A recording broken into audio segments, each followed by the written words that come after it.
हमें जो तवक्को थी, हम जो एक्सपेक्ट कर रहे थे कि हमने इतने बड़ी तादाद में ईमेल भेजे हैं, करोड़ों की तादाद में।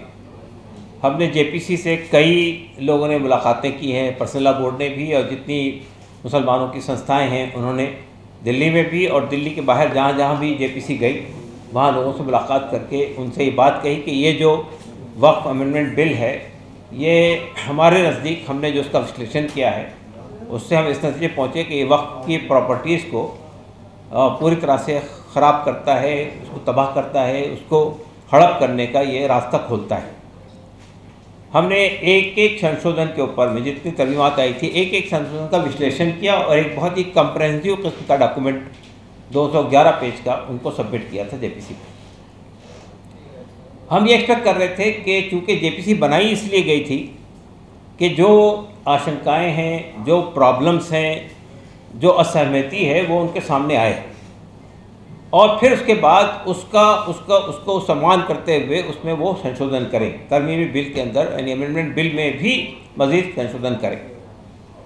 हमने मेंबर ऑफ़ पार्लियामेंट से मुलाकातें की, हमने जितने भी पार्टीज़ हैं उनके ज़िम्मेदारों से मुलाकात की, हमने बीजेपी की जो अलाइज पार्टी है उनसे मुलाकात की, चंद्रबाबू नायडू जी से मुलाकात की, नीतीश कुमार जी से मुलाकातें हुई। इसके अलावा जेपीसी के अंदर जो अपोजिशन के मेंबर्स थे उनसे भी अलग अलग मुलाकातें की गई और हमने अपना पूरा पक्ष उनके सामने रखा और हमारे सामने भी यानी जेपीसी के जो मेंबर है उन्होंने हमारी बातों से सहमति जताई थी। इवन जब हमने पेश हुए थे जेपीसी के सामने मुस्लिम पर्सनल लॉ बोर्ड, उस वक्त उसी मीटिंग में लोगों ने ये कहा था कि आपने जो डॉक्यूमेंट सबमिट किया है इसने एक पूरी तस्वीर हमारे सामने रखती है कि आपका क्या ख्याल है कि इस तरमीम बिल से क्या नुकसान होने वाला है। हमें ये तवक्को थी, हम ये एक्सपेक्ट कर रहे थे कि इतना कुछ एक्सरसाइज करने के बाद शायद जेपीसी की जो रिपोर्ट सबमिट होगी उसमें हमारी बातों का लिहाज रखा जाए। हमारी बातों का तो लिहाज नहीं रखा गया, बल्कि जो अपोजिशन के मेंबरान थे उन्होंने भी 44 अमेंडमेंट में 44 अमेंडमेंट मूव किए थे, लेकिन वो तमाम रिजेक्ट कर दिए गए। देखिए, किसी भी डेमोक्रेटिक कंट्री में जब भी कोई बिल आता है पार्लियामेंट के अंदर या कोई पॉलिसी बनाई जाती है तो जो उसके स्टेक होल्डर्स हैं उनसे कंसल्ट किया जाता है। इससे पहले तक यही होता रहा, 2013 तक जब भी वक्त तरमीमी बिल के अंदर कोई अमेंडमेंट तजवीज़ किया गया तो उस मौके पर मुसलमानों से ख़ास तौर से बात की गई। 2013 में जब यहाँ पे यूपीए की सरकार थी उस मौके पर तो काफ़ी सेशंस हुए थे, सचर कमेटी की रिपोर्ट के रिकमेंडेशन भी सामने रखे गए थे और उसके बाद वो अमेंडमेंट मंजूर किए गए थे। ये पहला मौका है कि बिल लाने से पहले कोई भी कंसल्टेशन नहीं हुआ कम्युनिटी के साथ में, और जब बिल पेश हो गया पार्लियामेंट में और जब अपोजिशन ने उस पर हंगामा किया और जेपीसी बनाई गई तो जेपीसी ने लोगों से कहा कि भाई आप ईमेल के जरिए अपनी बात रखिए। तो हमने लोगों को मूव किया पूरे मुल्क में कि भाई हमको अपना पक्ष रखना चाहिए जेपी के सामने। जब ये ओपन किया गया, खुला गया है, तो हमें रखना चाहिए। आपको ये सुनकर ताज्जुब होगा कि सिर्फ पर्सनल लॉ बोर्ड की कोशिशों से 3.66 करोड़ लोगों ने अपने ईमेल भेजे और दूसरी संस्थाओं की कोशिशों से तकरीबन 5 करोड़ ईमेल जेपीसी के पास में गए। इसके बाद हम लोगों ने मुलाकातें की, तो जाहिर है कि जेपीसी ने तो शायद हमारे ना ईमेल देखे हैं ना हमने जो दिया था उसको देखा है, लेकिन जब जेपीसी के अंदर जो अपोजिशन के मेंबर्स थे उन्होंने भी जो अमेंडमेंट सजेस्ट किए थे उन सब को रिजेक्ट कर दिया। कहीं डेमोक्रेसी में ऐसा होता है क्या? जो स्टेक होल्डर हैं, जो असल पार्टी है जिसको ये हिट करने जा रहा है, वो पार्टी रिजेक्ट कर रही है। पूरे देश के 20 करोड़ मुसलमानों ने रिजेक्ट कर दिया इस बिल को, लेकिन उसके बाद भी आप बिल को थोप रहे हैं और ये बात कह रहे हैं। कल भी मुझे अफसोस हुआ जेपीसी के चेयरमैन साहब का जो स्टेटमेंट आया हमारे प्रेस कॉन्फ्रेंस के बाद पटना की, कि पर्सनल लॉ बोर्ड चाहे कुछ भी करे हम तो लाने वाले हैं इसको। और ये बात कि ये भी देखिए अजीब व गरीब उनकी गुमराही फैलाई जा रही है। ये कहा गया कि ये जो बिल में संशोधन किए गए हैं, ये जो अमेंडमेंट लाए जा रहे हैं, इससे गरीबों का फ़ायदा होने वाला है। हमें तो कोई चीज़ ऐसी नहीं नज़र आई इसके अंदर जिससे गरीबों का फ़ायदा होता है। उसमें यह कहा गया कि ये इसके अंदर ट्रांसपेरेंसी लाई जा रही है। ट्रांसपेरेंसी कोई बात नहीं है। देखिए, ये जो बिल है, जो हमारी आपत्ति है, हमारी जो बेसिक हमारा जो इश्यूज़ हैं हमारी जो बेसिक शिकायत है वो ये है कि इसमें एक बात हम ये कहना चाहते हैं कि वक्फ अमेंडमेंट यानी वक्फ जो एक्ट है ये सिर्फ मुसलमानों के पास नहीं है। जितने इंडाउमेंट्स हैं इस मुल्क में, चाहे हिंदुओं के इंडाउमेंट्स हों, चाहे सिखों के इंडाउमेंट्स हों, चाहे ईसाइयों के इंडाउमेंट हों, हर इंडाउमेंट को ये प्रोटेक्शन हासिल है जो प्रोटेक्शन वक्फ को हासिल है। तो ये कहा जा रहा है कि वक्फ को कुछ स्पेशल पावर दे दिए गए, ऐसा बिल्कुल नहीं। आप टेंपल के सिलसिले में, मठों के सिलसिले में जितने इस तरह के कानून बने हुए हैं, चाहे स्टेट लेवल बने हो या सेंट्रल लेवल बने हैं, सबको इसी तरह का प्रोटेक्शन मिला हुआ है। गुरुद्वारा प्रबंधक कमेटी को भी इसी तरह का प्रोटेक्शन मिला हुआ है। तो ये जो अमेंडमेंट लाए गए हैं उनमें से बेसिक 3-4 अमेंडमेंट के बारे में बताना चाहता हूं मैं आपको, हमारी आपत्ति क्या है। पहली बात तो ये कहना चाहता हूं कि इसके अंदर एक क्लॉज है वक्फ बाय यूजर, यानी जो प्रॉपर्टी कहीं रजिस्टर्ड नहीं है वक्फ की हैसियत से, लैंड रिकॉर्ड में, रेवेन्यू रिकॉर्ड में और आपके वक्फ बोर्ड के पास में, लेकिन वो वक्फ के तौर पे इस्तेमाल हो रही है। मस्जिद है, नमाज हो रही है, सैकड़ों साल से नमाज हो रही है। कब्रिस्तान है, वहाँ दफन किए जा रहे हैं मुर्दे। दरगाह है, वहाँ पे लंबे अरसे से है। तो जाहिर है कि पिछले सदियों में रजिस्ट्रेशन का कोई कंसेप्ट नहीं था, लेकिन वो चूंकि वक्फ के तौर पे इस्तेमाल हो रही है इसलिए वो वक्फ है। ये एक बड़ा इम्पॉर्टेंट सेक्शन है, ये शिक है मौजूदा वक्फ एक्ट के अंदर। अभी गवर्नमेंट ने उसको निकाल दिया। तो ऐसी बहुत सारी प्रॉपर्टी है पूरे देश के अंदर, मस्जिदें हैं जो कहीं रजिस्टर्ड नहीं है, वो ख़त्म हो जाएंगी, चले जाएंगी, कब्रिस्तान चले जाएंगे। तो ये एक हमारी बुनियादी ऑब्जेक्शन है इसके ऊपर में। दूसरा ऑब्जेक्शन हमारा ये है कि हमारे देश के अंदर लॉ ऑफ लिमिटेशन है, लॉ ऑफ एडवर्स पोजीशन, कि कोई भी प्रॉपर्टी अगर किसी की प्रॉपर्टी पे किसी और आदमी ने कब्जा कर रखा है और 12 साल तक कब्जा है और उसने जिसकी प्रॉपर्टी उसने उसको चैलेंज नहीं किया है, तो 12 साल के बाद वो प्रॉपर्टी जिसने कब्जा किया उसकी हो जाती है। लेकिन वक्फ को, मुसलमानों के वक्फ को, हिंदुओं के वक्फ को, सिखों के वक्फ को ये एग्जम्पशन हासिल है कि लॉ ऑफ लिमिटेशन उन पे अप्लाई नहीं होगा। मौजूदा बिल के अंदर से लॉ ऑफ लिमिटेशन के एक्सेप्शन को ख़त्म कर दिया गया। तीसरी बात यह है कि वक्फ के सिलसिले में ये कानून है कि वक्फ को चलाने के लिए 2 संस्थाएं हमारे यहाँ होती हैं वक्फ एक्ट के मुताबिक, एक सेंट्रल वक्फ काउंसिल और एक वक्फ बोर्ड। वक्फ बोर्ड स्टेट गवर्नमेंट बनाती है और सेंट्रल वक्फ काउंसिल जो है वो सेंट्रल गवर्नमेंट बनाती है। लेकिन उसके लिए शर्त यही है कि उसके जितने मेंबर होंगे, चाहे वो पार्लियामेंट से आ रहे हों, चाहे असेंबली से आ रहे हों, चाहे बार काउंसिल से आ रहे हों, चाहे ब्यूरोक्रेसी से आ रहे हों, सबका मुसलमान होना ज़रूरी है। अब ये चीज़ हटा दी गई और उसमें पहले लोग इलेक्ट होके आते थे, बार काउंसिल से इलेक्ट होके आते थे, मेंबर ऑफ पार्लियामेंट इलेक्ट करके भेजते थे। अब वो इलेक्शन का भी मामला ख़त्म कर दिया, अब नॉमिनेटेड मेंबर होंगे और उसमें 2 गैर मुस्लिम, नॉन मुस्लिम कंपल्सरी उसके मेंबर होंगे, सेंट्रल वक्फ काउंसिल के भी और ट्रस्ट आपके वक्फ बोर्ड के भी, और बाकी लोग भी हो सकते हैं, इसलिए कि वो शर्त ही ख़त्म हो गई कि अब वो मुसलमान होना है।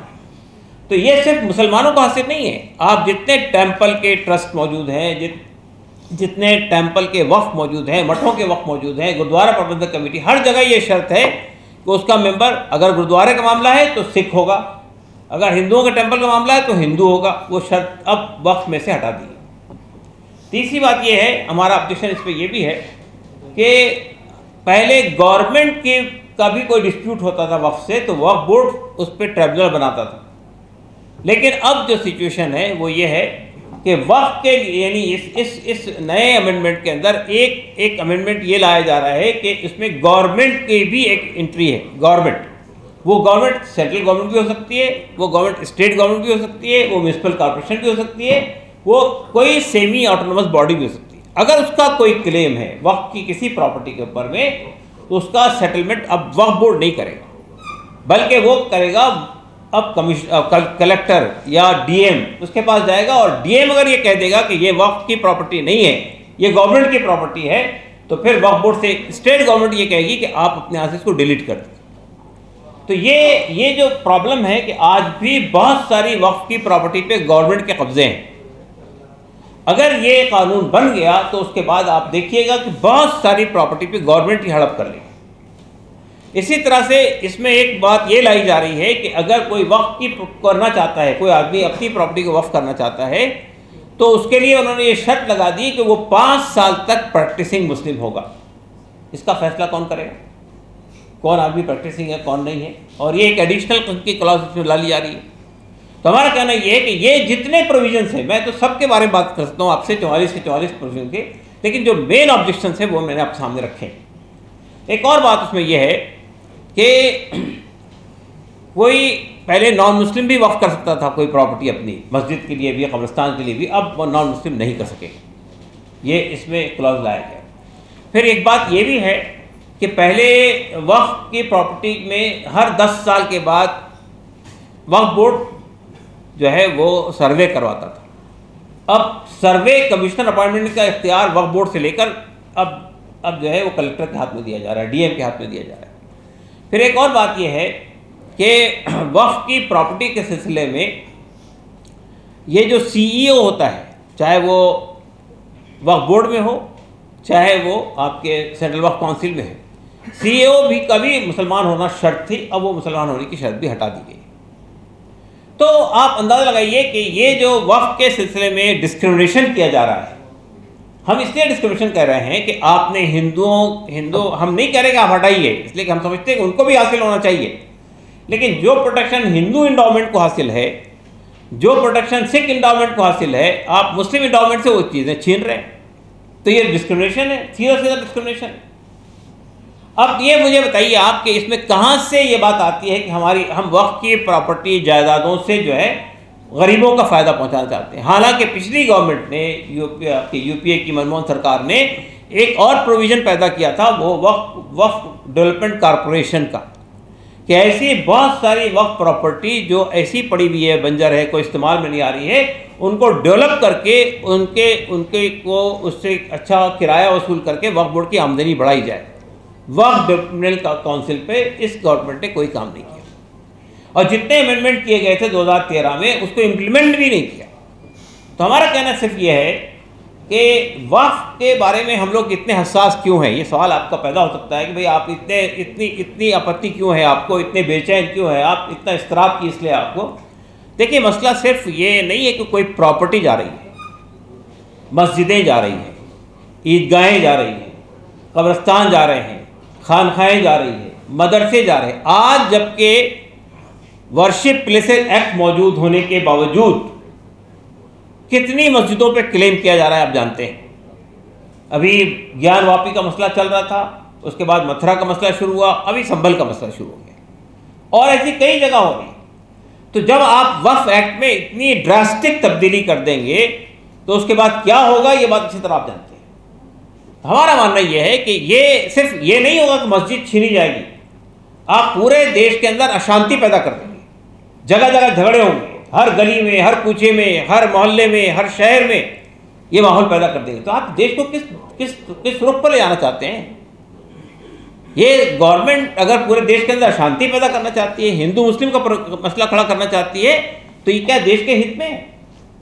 तो हमने ये अपनी बात को कम्युनिकेट करने के लिए, हुकूमत तक अपनी बात पहुंचाने के लिए जितने रास्ते अवेलेबल थे सबका इस्तेमाल किया। देखिए, असल में ये मुल्क जो है वो एक सेकुलर मुल्क है, एक डेमोक्रेटिक कंट्री है। सेकुलर मुल्क का मतलब ये है कि सबको अपने अपने मज़हब पर, अपनी रिवायात पर, अपने अक़ीदे पर, अपनी तरीक़े से ज़िंदगी, रिलीजियस ज़िंदगी, समाजी ज़िंदगी गुजारने का पूरा पूरा हक़ हासिल है। लेकिन ऐसा लगता है कि और ये हुकूमत ये चाहती है कि पूरी अशांति फैल जाए पूरे देश में। हिंदुस्तान का मुसलमान ये चाहता है कि इस मुल्क में शांति बहाल रहे, अमन बहाल रहे, और इसके लिए हमने जो भी डेमोक्रेटिक तरीक़े हो सकते थे गवर्नमेंट को समझाने के और एलाइज पार्टियों को समझाने के, वो तमाम तरीक़े हमने इख्तियार किए। कि कोई भी बिल बनता है या कोई भी बिल पार्लियामेंट में आता है तो उसका एक प्रोसेस होता है बिल तैयार करने का। जब ट्रैकिंग रिकॉर्ड देखें कि आज तक ये पता नहीं चल सका है कि इस बिल की प्रिपरेशन कब से शुरू हुई, कब ख़त्म हुई, कौन सी कमेटियाँ बैठी, किस किस डिपार्टमेंट ने, किन किन ऑफिसर ने इसमें हिस्सा लिया, कुछ नहीं।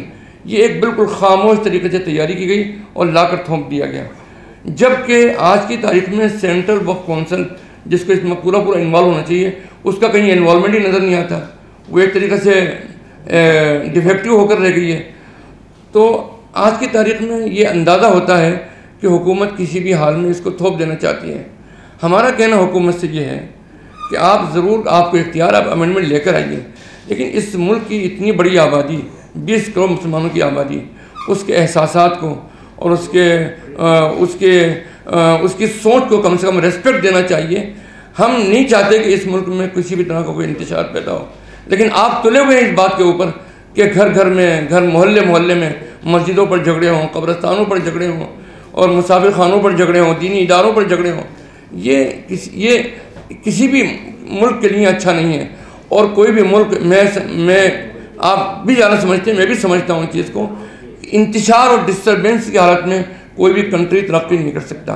अमन और शांति की हालत में तरक्की कर सकता है। हम इस देश की तरक्की चाहते हैं, हम विकसित भारत देखना चाहते हैं, हम डेवलप इंडिया देखना चाहते हैं, लेकिन क्या ये हमारा ख्वाब क्या इन्हीं हालात में पूरा होगा? नहीं हो सकता। हम ये चाहते हैं हुकूमत से, और बहुत एहतराम से ये बात कहना चाहते हैं कि यकीनन इक़्तिदार आपके हाथ में, डिसीजन आपके हाथ में, लेकिन आपने पूरा प्रोसेस को एक एंटी मुस्लिम एनवायरनमेंट क्रिएट करके और बेचारे भोले भाले हिंदुओं को भी ये बात समझा दी है कि ये देश के हित में है। मैं ये बात कहना चाहता हूँ हमारे हिंदू भाइयों से भी कि ये देश के हित में नहीं है ये अमेंडमेंट, बल्कि देश के ख़िलाफ़ है, अनकॉन्स्टिट्यूशनल है। हम उसकी 42 जो अमेंडमेंट हैं उनकी मुखालिफत करते हैं, और कोई भी इसमें एक दफ़ा ऐसी नहीं है जो हमारे लिए एक्सेप्टेबल हो। मैं खुद ही मौजूद था जब पार्लियामेंट में जगदम्बिका पाल जी के सामने हमने रिप्रेजेंट किया, JPC के सामने, तो उन्होंने गवर्नमेंट के जो MPs थे, मतलब जो गवर्नमेंट के MPs थे और अपोजिशन के जो MP हैं, सब ने मिलकर ये बात कही कि अब तक इतना एक्सक्लूसिव और इतना गोया के डिटेल डॉक्यूमेंटेशन हमारे पास नहीं आया है जिसमें सारा मसला मुसलमानों का क्लियर हो जाए कि मुसलमान क्या चाहता है। बहरहाल हमने ये बात कही है, और हम इस बात को अपने एहतजाज के ज़रिए, जो कि हमारा एहतजाज 17 तारीख को होगा और पुरअमन होगा और शांति तरीके से होगा, और हम ये चाहते हैं कि इस मुल्क में शांति बरकरार रहे। इसलिए हम हुकूमत से ये साफ साफ ये बात कहना चाहते हैं कि वो अपना जो रवैया है उसको तब्दील करें। ये इस कंट्री के हक़ में है, इस देश के हक़ में है, और हम ये चाहते हैं कि हमारी डिमांड को माने और इस बिल को वापस ले लें। यही हमारी डिमांड है। वाक़िअ दावाना अल्हम्दुलिल्लाह।